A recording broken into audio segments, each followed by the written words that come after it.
You've probably heard the word alchemy before, the ancient dream of turning base metals into gold.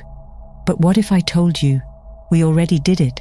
Humanity achieved alchemy, not through secret formulas or hidden experiments in candlelit chambers, but in plain sight, through the birth of money. We turned symbols into strength, paper into power, and belief into the backbone of civilization. The greatest transformation in human history didn't happen in a lab. It happened in our minds. It began centuries ago with merchants, simple traders, moving goods across oceans, trying to solve a very practical problem. Carrying gold was risky, inconvenient, so they created a new kind of tool, a receipt, a written promise that said, "This represents gold." That small idea changed everything. It was the first contract between imagination and reality, a silent agreement that words could hold the same weight as metal. You couldn't eat it, wear it, or build with it, yet everyone treated it like treasure. It worked because people believed. That was the spark, the moment humanity discovered it could give life to symbols. Over time, the system evolved. Banks noticed something fascinating. Most people never came back for their gold. So they thought, if no one's checking, why not lend out more receipts than there's gold? And with that, the first spell of modern power was cast. They created money from nothing, numbers written on parchment, backed by nothing more than confidence.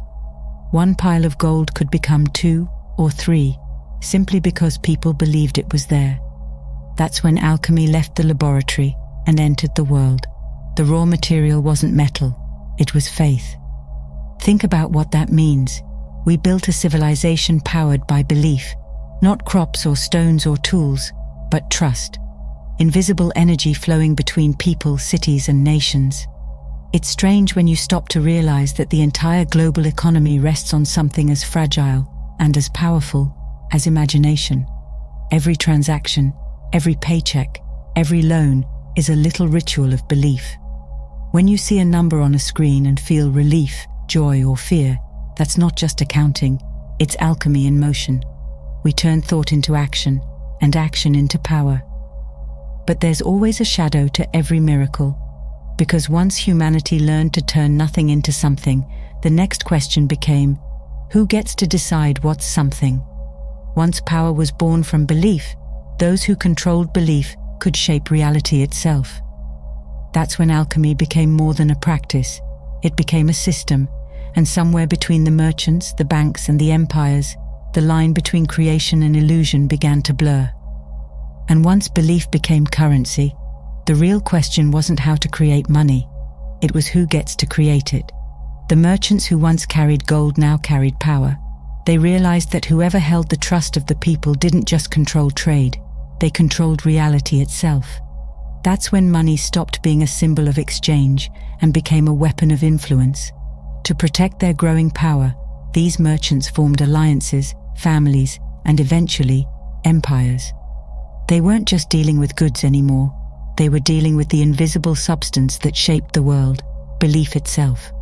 Back then, this power passed through close-knit circles, families of merchants and bankers who all knew each other, who married into one another's bloodlines to keep control tight. If one king refused to repay a loan, they didn't panic. They financed another to overthrow him. It wasn't personal, it was business, and as their networks grew, so did their reach. Across borders and generations, they built the skeleton of what we now call central banking, a system where a small circle of hands could decide the flow of global energy. They had discovered the philosopher's stone of modern civilization, the ability to turn nothing into power and power into everything. But here's where it gets tricky, because once that power existed, it had to be protected. You can't let everyone hold infinite money, or the illusion collapses. If everyone can print their own gold, no one values it. So they created a story, a spell really, that said money is scarce, that there isn't enough for everyone, that you must earn it, that it must be deserved. And once that story was told, people believed it just as deeply as they once believed those gold-backed receipts. The illusion of scarcity was the final layer of the alchemical transformation, turning infinite potential into controlled limitation. Think about how profound that is. Humanity discovered infinite creation, but instead of freeing people, it became the perfect cage. A cage woven not from iron, but from belief. We were told that money was the key to happiness, and that key was always kept just out of reach. The system didn't need to chain us physically, it only needed to make us chase symbols. And because those symbols could be printed endlessly, power became self-sustaining, renewed through our collective labor, fear, and faith. The banks turned paper into power, but it was our energy that gave that power life. This is how the first true alchemy of society was perfected, not by wizards or mystics, but by merchants with ink and trust. They turned promises into gold, scarcity into motivation, and human belief into the engine of the world. And somewhere along the line, we forgot it was all an illusion. We forgot that the real magic wasn't the paper, it was the belief behind it. The question now isn't whether we achieved alchemy. We did. The real question is, who's using it? Now here's where things get even darker. Once the illusion of scarcity was perfected, another trick had to follow, the illusion of instability. You see, power built on belief must keep that belief alive, and the easiest way to do that is through fear. When people begin to feel secure, when they start realizing the system could be abundant for everyone, it threatens the entire design. So from time to time, the alchemists of finance hit the reset button. A crisis appears. Markets collapse, recessions rise, wars erupt. To most it looks like chaos, but in truth it's a ritual, an intentional destruction of wealth to maintain the illusion that money is rare, precious, and worth chasing. Humanity built a self-regulating illusion that feeds on its own imbalance. Because here's the thing, if abundance ever became the norm, people would stop chasing it. They'd stop working endless hours, stop fighting over resources, stop obeying. So the system must collapse occasionally. It must burn, so it can rebuild itself stronger, sharper, and tighter around human belief. Every financial crash is a symbolic bonfire, reducing invisible numbers to ash, so that new numbers can rise like a phoenix. Not from nature, not from labor, but from thin air. That's how the illusion stays alive. The alchemy doesn't end. It resets. You've seen it happen. One year, money flows like water. The next, it's gone. Companies crumble, banks cry scarcity, and yet within months, new money is printed, out of nowhere, to save the economy. But no one asked the question, if we can print trillions overnight, why was anyone suffering to begin with? Because it's not about the money, it's about control. Every crash reminds people that their survival depends on obedience. It keeps faith in the illusion unshaken, even when the evidence of manipulation is right in front of them. It's not so different from the way games keep players hooked. Imagine a massive online world where gold and glory exist only if you keep grinding. If the developers gave you everything instantly, you'd quit. The excitement would die. So they make it just hard enough to feel like progress. They reward the effort, not the being. The illusion of difficulty creates meaning, and that's how real life was designed too. You wake up, you work, you struggle, because deep down, you've been told the struggle means something, that your suffering is noble, that your paycheck equals your worth. But what if the struggle was the illusion itself? You were born into a game that mastered alchemy, not just turning nothing into money, but turning belief into obedience. The world's true sorcery isn't in gold or paper, but in conditioning. You believe that value exists outside of you, and so you chase it endlessly, unaware that you're the energy source keeping the illusion alive. Every hour you spend grinding for money, you're not just playing the game, you're powering it. And yet, the deeper truth still waits beneath all this noise. You've been the real alchemist all along, you just forgot where your power truly came from. Somewhere along the line, humanity forgot what the game was really about. We stopped noticing that the whole system, the printing, the scarcity, the crises, wasn't just about money, it was about redefining what value meant. When people were taught to see money as power, they forgot that they were the source of that power. And once that forgetting took root, the alchemists no longer needed gold or magic. They had something far more valuable, our belief that we were powerless without them. That was the final and most dangerous transformation, turning infinite beings into workers who chase their own reflection through the numbers on a screen. We started measuring our worth by what we could buy instead of what we could become. Every passion was given a price tag, every moment of joy a productivity label. Creativity, once sacred, became a product.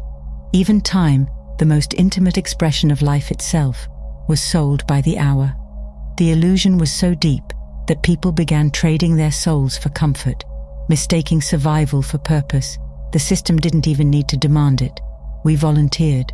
We started believing that to rest was lazy, to dream was childish, to question was rebellious. And slowly, the miracle of creation was replaced with the routine of maintenance. But you were never meant to live like that. You were born with the same energy that fuels stars, the same force that turns chaos into cosmos. You've always been the real alchemist, the one who could take pain and turn it into wisdom, fear, and transmute it into courage, darkness, and refine it into light. That's the original formula, the real philosopher's stone. You don't need a furnace or a bank to perform alchemy. You just need awareness. Yet somewhere, the world convinced you that your inner gold wasn't enough. They offered you coins instead of consciousness, and you took them because that's what you were taught to value.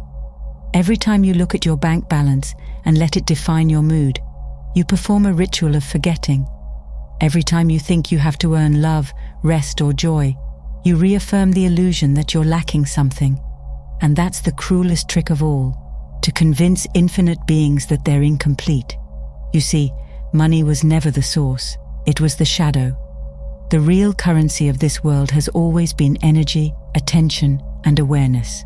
That's the true economy, the one beneath all others. Those who control it shape worlds, and they've been shaping yours since the moment you first believed that value lived outside of you. But here's the beauty of remembering. Once you see the illusion for what it is, it loses its power over you. The spell dissolves. You stop chasing symbols and start reclaiming your essence. The moment you realize that the same creative force that sustains galaxies flows through you, the illusion of scarcity shatters. You begin to remember the truth, that the real alchemy was never about turning lead into gold. It was about turning awareness into power and power into creation. And the one thing the system can never counterfeit is your consciousness. So maybe the point isn't to destroy the system. Maybe it's to outgrow it. When you realize that money isn't real, but you are, that's when the illusion collapses. The banks turned nothing into power by manipulating belief. You can turn nothing into power by reclaiming it. Every thought, every word, every moment of focus is currency in the energetic economy of life. What you give your attention to, you invest in. What you believe in, you manifest. That's how reality is traded on the cosmic market. The moment you stop defining yourself by external measures, by possessions, status, or income, you begin practicing the highest form of alchemy. The ability to create meaning from nothing, to look at the void and say, "Let there be light." To stand in the illusion and know it's just a story. And once you know that, you're free. You can't enslave a mind that knows its own value. You can't control someone who's no longer chasing illusions. The true alchemists of this age won't be the ones turning lead into gold. They'll be the ones turning fear into love, scarcity into abundance, and silence into power. So here's the truth. We achieved alchemy long ago. We learned to turn nothing into power, but we gave that power away. We let a handful of people decide what's valuable, while forgetting that value begins within us. It's time to remember. To stop trading your divine essence for paper promises. To stop mistaking symbols for reality. The real alchemy happens every time you turn awareness into creation, and every time you choose meaning over fear. You are not a pawn in the illusion. You are the magician behind it. Wake up, alchemist. The world you see is your creation, and the moment you believe that, nothing will ever own you again.